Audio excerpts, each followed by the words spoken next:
the BRICS and the rise of middle powers, because that is one of the shifts that we see today. To what extent do you think that that is a challenge to the West, or maybe that can be sort of the bridge, especially in a world where we will see continued competition between the US and China?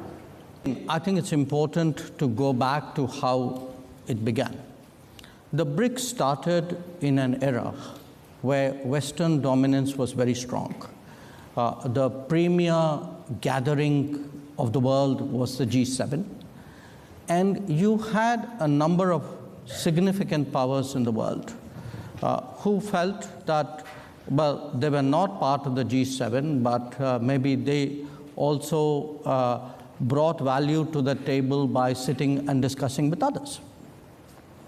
So in a sense, you had a collection of these countries. It was originally 4.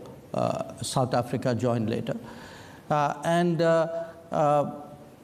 If you look at it, it's a very interesting group because it's geographically as disparate as it can be.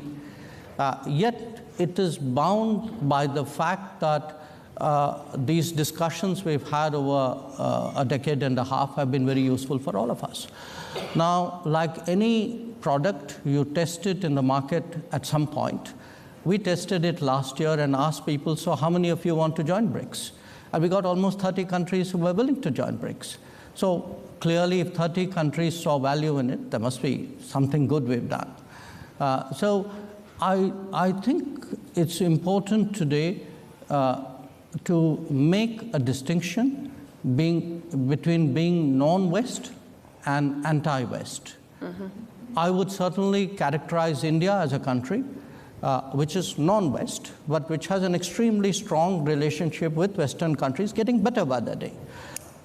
Not everybody else necessarily in that grouping might qualify for that description, but the contribution the BRICS has made, if one looks at the G7 and how it evolved into the G20, I think in a way, those additional 13 members who came into its bigger grouping, 5 of them are BRICS members. The fact that there was another group which was meeting regularly and discussing and debating, I think certainly was an input into the expansion of the G7 into the G20. So I think we did a service to the world.